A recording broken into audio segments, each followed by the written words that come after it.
जय गुरुदेव। और देखिए, आज आपके सामने जो मैं साधना देने वाला हूं वो एक अप्सरा साधना है। हालांकि देखिए, अप्सराएं तो बहुत सारी होती हैं। 108 अप्सराओं का वर्णन मिलता है। कहीं कहीं तो 1008 अप्सराओं का भी वर्णन मिलता है।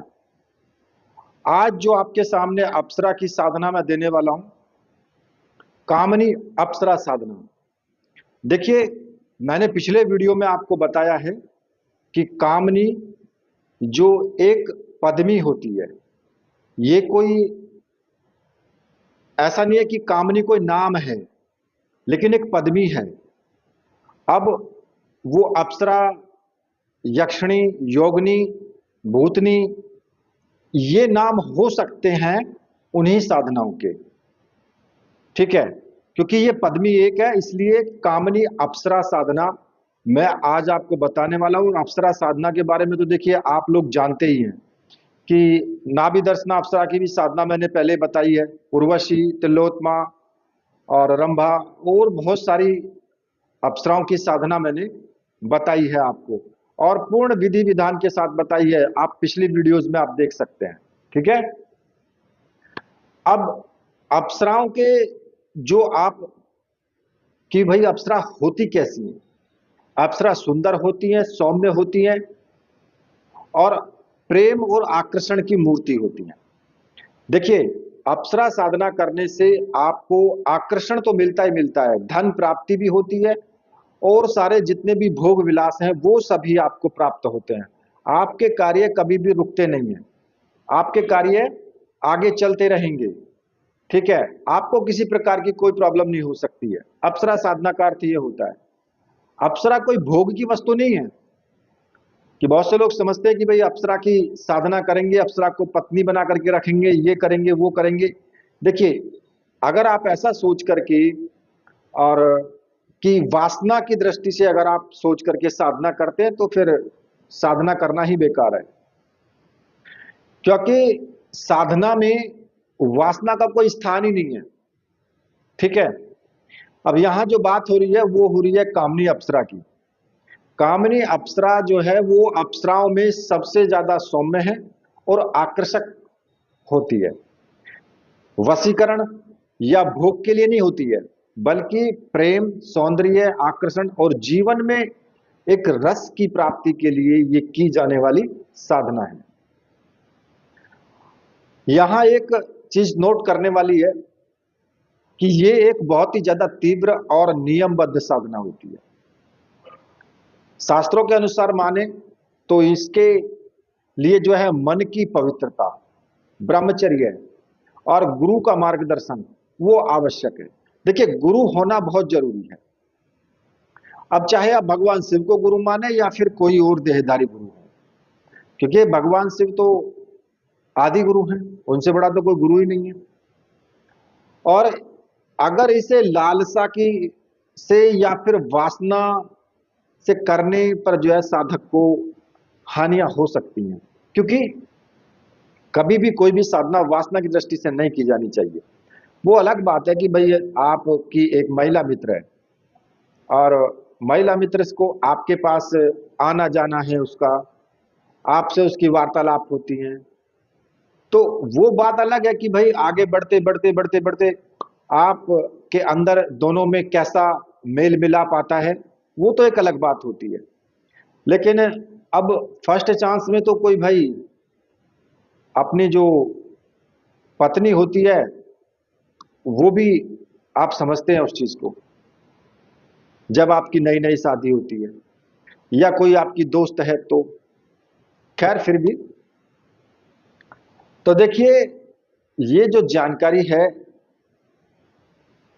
एक धार्मिक और जो साधनात्मक लेवल होता है उसको बढ़ाने के लिए ऐसी साधनाएं की जानी चाहिए। अप्सरा साधना, अप्सरा जो है ये कामनी अप्सरा कौन होती है? ये कामनी का अर्थ क्या होता है? यानी कामना को पूर्ण करने वाली। आपकी कोई भी कामना है अंदर से, उसको पूर्ण करने वाली जो शक्ति है उसको कामनी अप्सरा कहते हैं। और स्वर्ग की जो 11 प्रमुख अप्सराओं अप्सराओं में से एक अप्सरा है ये। और इसकी साधना करने से क्या होता है कि जो साधक है उसका उसका जो व्यक्तित्व है उसमें एक अद्भुत आकर्षण आता है, वाणी में एक मधुरता आती है और चेहरे पर उसके तेज आ जाता है।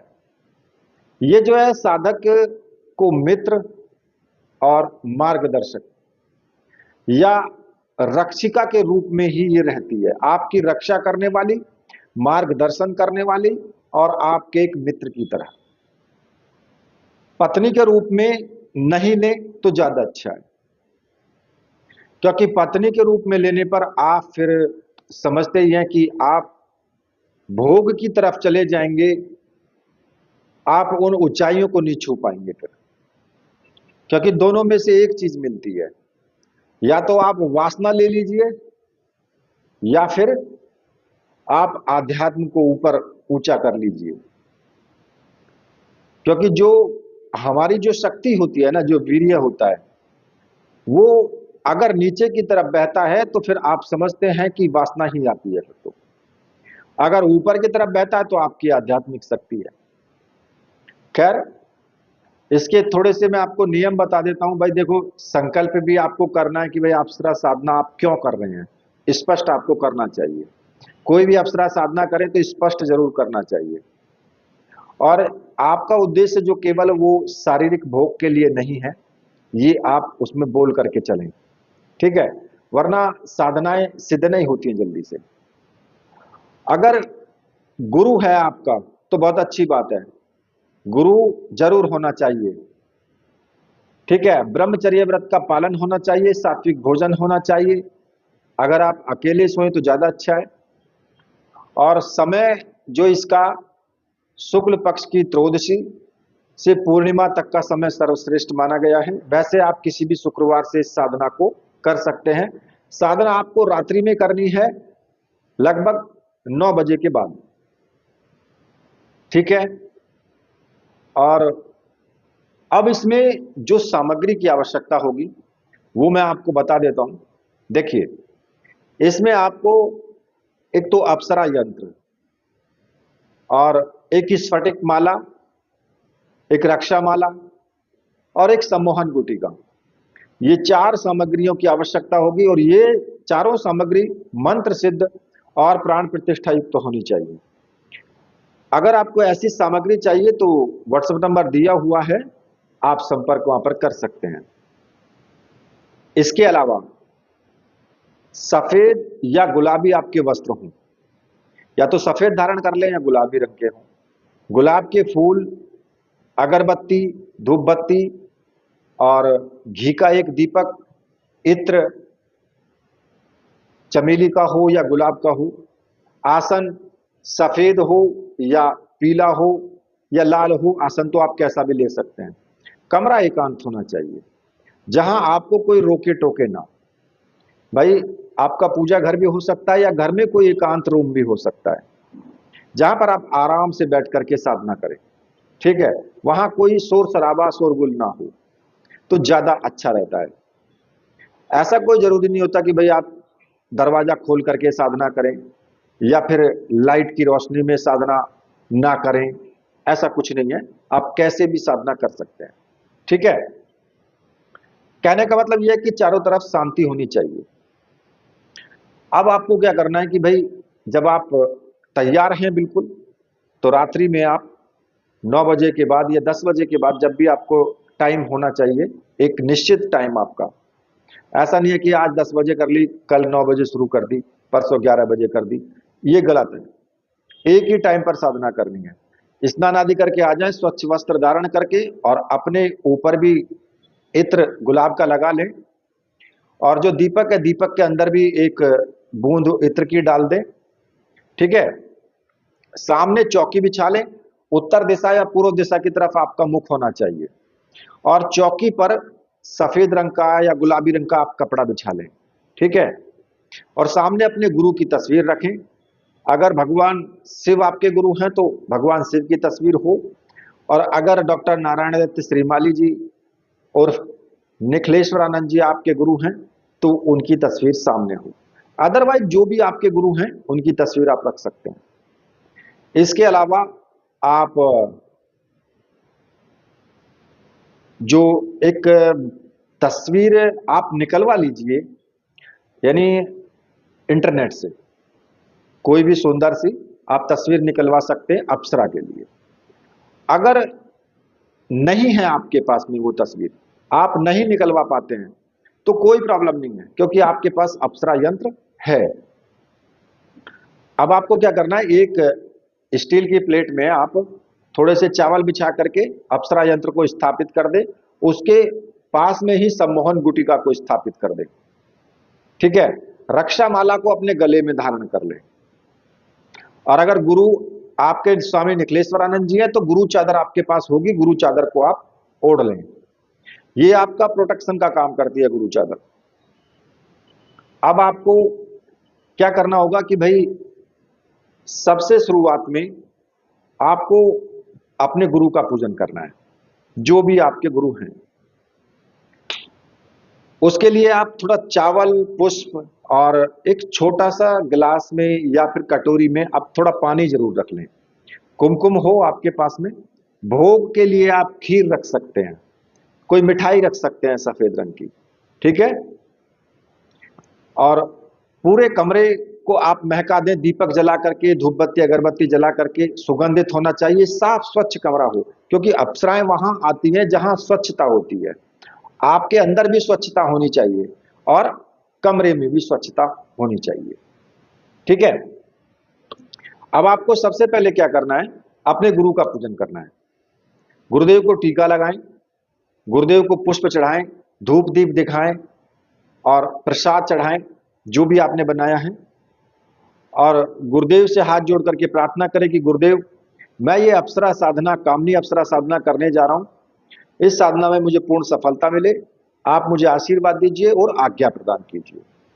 और मन ही मन आज्ञा लेकर के अपने गुरु का, जो भी आपके गुरु हैं, उस गुरु मंत्र का एक माला का जाप जरूर करें।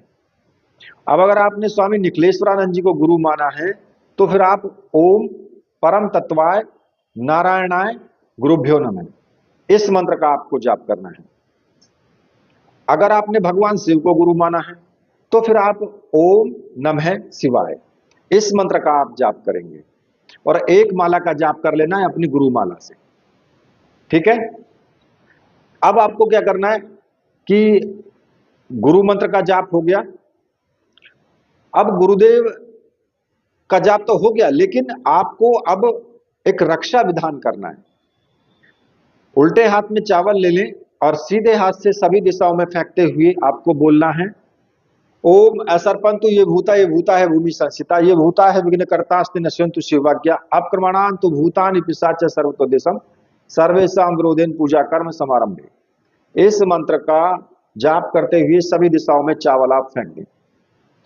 अब आपको क्या करना है कि देखिए, ये साधना है अप्सरा की, इसमें आप बटुक भैरव या भैरव पूजन आप जरूर करें और एक माला का जाप आपको जरूर करना है। अब वैसे ही आपको भैरव जी का पूजन करना है जैसे आपने गुरुदेव का पूजन किया है।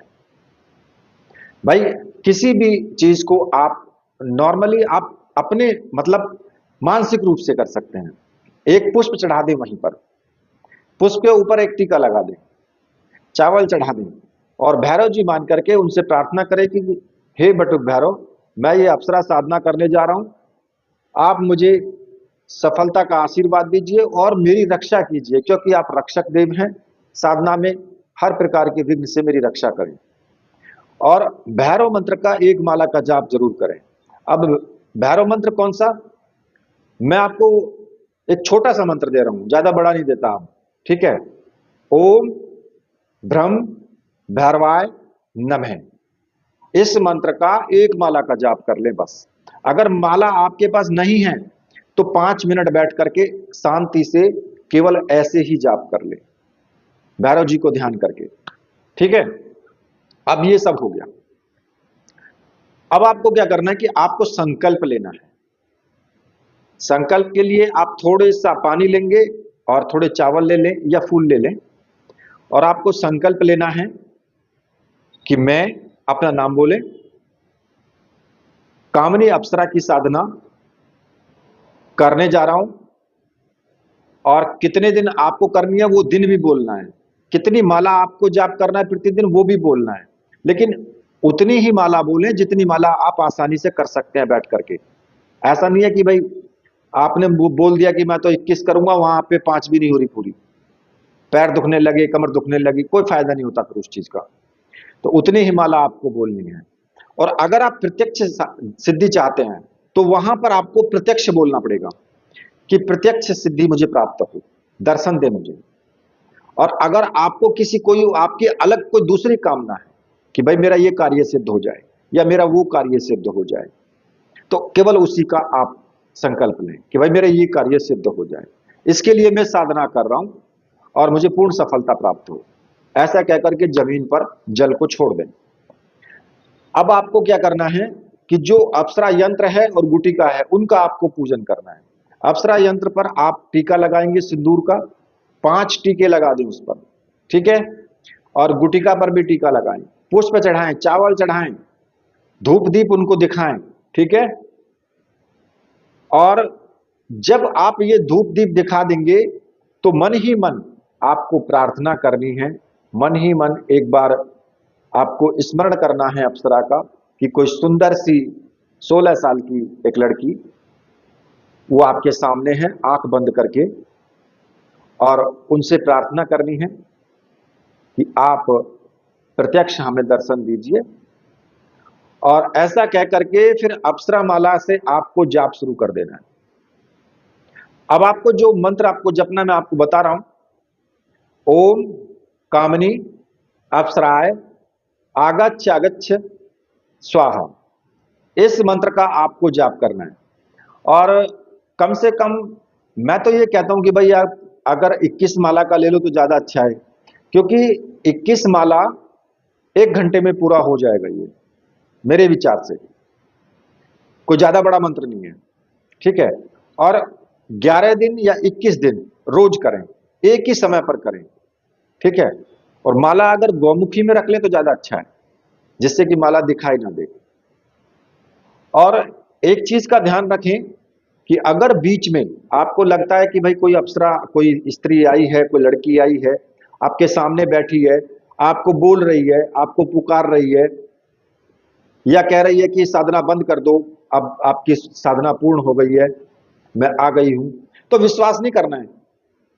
आपको पूरा जितना आपने संकल्प बोला है उतना पूरा करना है, ठीक है। उससे पहले कोई बातचीत नहीं।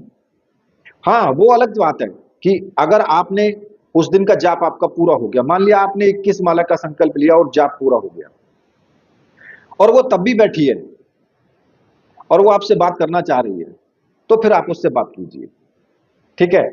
और कोई भी ऐसी चीज आपको नहीं कहनी है, ऐसा कोई वचन आपको नहीं देना है जिससे कि आप फंस जाओ, ये चीज ध्यान रखनी है, ठीक है। और अगर लास्ट वाले दिन बिल्कुल एकदम जिस दिन एंड हो उस दिन अगर वो प्रकट होती है और वहां पर आपसे कोई वचन मांगती है, तो आपको वचन वो देना है जो आप कर सकते हैं। कभी भी उनको पत्नी अपनी बनाने का वचन आपको नहीं देना है। कभी भी वो कहें कि मेरे साथ आप संभोग करें, तो वो वचन आपको नहीं देना है। कोई ऐसा वचन नहीं देना जो आप आसानी से पूर्ण नहीं कर सकते हैं। हाँ, अगर ये वचन लें कि आप मेरी शक्ति का दुरुपयोग नहीं करोगे, किसी गरीब को, किसी असहाय को या फिर किसी निर्दोष को नहीं सताओगे, आप मुझे वचन दो। अगर वो आपसे ये वचन लेती है तब ठीक है, तब आप वचन दे सकते हैं, ठीक है। बाकी आप उनसे फिर वचन ले लेंगे। ये कोई जरूरी नहीं है कि माला डालें, वो डालें, ये डालें, कोई आवश्यकता नहीं है उस चीज की। आप उनको प्रसाद दे सकते हैं, आप उनको इत्र और एक फूल भेंट कर सकते हैं बस। और उनसे भी वचन ले लें कि मैं जब इस मंत्र का 1 बार या 5 बार जाप करूं तो आप आए और जो मैं कार्य कहूं वो कार्य करें, और सदा मेरी रक्षा करें और मेरे परिवार की रक्षा करें, और कभी भी हमारा बुरा आप ना करें। ये वचन आप जरूर ले लें, ठीक है। अब अगर वो कोई दूसरा मंत्र आपको देती है कि नहीं, इस मंत्र को नहीं, आप इस मंत्र को बोलोगे तब मैं आऊंगी, तो फिर उस मंत्र को ही आपको बोलना है, ठीक है। अब इसमें अनुभव कैसे हो सकते हैं आपको? भाई देखो, 1 दिन से 3 दिन के बीच में आपको लगेगा गुलाब की सी सुगंध आ रही है, किसी के पास होने का आपको एहसास हो सकता है, ठीक है। या ऐसा भी हो सकता है कि भाई स्वप्न में कोई सुंदर स्त्री का दिखाई देना, स्वप्न में साधना में आपका मन लगने लगे। या फिर ऐसा भी हो सकता है 7 दिन बाद कि आपको अचानक से डर लगे, आपके अंदर डर बैठ जाए, डर लगने लगेगा, ऐसा भी हो सकता है। या फिर ऐसा भी हो सकता है कि पास में से कोई निकल करके गया है, एकदम से झुरझुरी आ जाना, कभी दीपक की लौ का बहुत ऊपर उठ जाना, ये अनुभव हो सकते हैं। किसी का दरवाजा खटखटाना, या बाहर कुछ हुड़दंग होना, या डरावनी आवाजें आना, या भयानक रूप सामने आना, ऐसा हो सकता है। लेकिन आपको डरना नहीं है, होगा कुछ नहीं। 11 से जो लास्ट टाइम जब आने वाला होता है ना साधना का पूर्ण का, तो प्रत्यक्ष आभास भी हो सकता है, छाया रूप में आपको दर्शन भी हो सकते हैं। कई बार अप्सरा जो है परीक्षा लेती है, भयानक रूप धारण करके आती है, धन का लालच भी देती है, या डर दिखा करके, भय दिखा करके भी वो ऐसा कर सकती है, ठीक है ना। लेकिन चाहे जो दिखे आपको, चाहे जो हो जाए, डरना नहीं है, जाप रोकना नहीं है, और किसी भी रूप में जो शक्ति आई है उसको गलत वचन देना नहीं है, बस ये चीज ध्यान रखनी है। और जब आप लास्ट दिन हो जाए, वचन वगैरह हो जाए, तो आप एक छोटा सा हवन कर सकते हैं, गुलाब की पंखुड़ियां ला करके अगले दिन हवन कर सकते हैं। अगर ना भी करें तब भी कोई बात नहीं है, लेकिन साधना को गुप्त रखना है, ठीक है। 3 वचन जो मैंने आपको बोले हैं वो आपको साधना को और सिद्धि को भी गुप्त रखना है। आपको किसी को बताना नहीं है कि मैंने फलानी सिद्धि कर रखी है, और कभी भी उसका अनादर आपको नहीं करना है। ये गलती भूल करके भी मत कर देना, अनादर करने का, बस, वरना नहीं, फिर नहीं आएगी वो, फिर दिक्कत हो जाती है। और गलत प्रयोग आपको नहीं करना है, ये तो आप बोलना ही पड़ेगा आपको। आप इसमें सावधानी या नियम कैसे रखते हैं? देखिए, साधना काल में आपको ना तो मांस, मदिरा, प्याज, लहसुन, ये बिल्कुल एकदम वर्जित है। जमीन पर सोएं, अगर जमीन पर नहीं सो सकते हैं भाई, खाट पर सो सकते हैं। फिर एक मजबूरी वाली बात है, किसी को नहीं बताना है कि साधना में कौन सी कर रहा हूं, क्या कर रहा हूं। साधना को बीच में नहीं छोड़ना है, ठीक है। अगर साधना बीच में, अगर साधना टूट जाए तो उसे वहीं रोक दे, अगर बीच में टूट जाती है, और क्षमा मांग ले, ये आपको करना है। और सिद्धि के बाद में उसे अपनी पत्नी या प्रेमिका ये समझने की भूल ना करना, क्योंकि वो उच्च दिव्य शक्ति है, और उसका अपमान करने पर साधक का तेज जो है वो नष्ट हो जाता है। इसलिए उसका अपमान भी आपको नहीं करना है। यदि भय आपको लगे, बुरे सपने आपको दिखाई दें, या फिर मानसिक अशांति बढ़े, तो आप साधना रोक दें वहां पर, और हनुमान चालीसा का पाठ करें फिर, ठीक है। और किसी योग, जो गुरु है, गुरु का मार्गदर्शन जरूरी है, ये चीज को ध्यान रखना है। गुरु से आज्ञा लेना जरूरी है कि भैया मैं ये साधना करने जा रहा हूं, ठीक है। बाकी तो अब सब कुछ हो चुका है। देखिए, वीडियो आपको पसंद आई है, साधना आपको अच्छी लगी है, लाइक करें, शेयर करें जरूर। और मैं देखता हूं कि लाइक और शेयर बहुत लोग कम करते हैं, ठीक है। और मैं यहां पर एक और थोड़ा सा रिक्वेस्ट करूंगा कि साधना की वीडियो जब आप देखते हैं तो वहां ऐड वगैरह भी चलते हैं, तो आप एक ऐड पर आप क्लिक कर सकते हैं, ठीक है। उससे क्या होगा कि थोड़ा सा हमें भी मोटिवेशन मिलेगा। और चैनल को सब्सक्राइब जरूर करें। इसी के साथ मेरे साथ बोलिए, बोलिए वीर बजरंगबली हनुमान जी महाराज की जय। बोलिए मेरे परमहंस गुरुदेव की जय।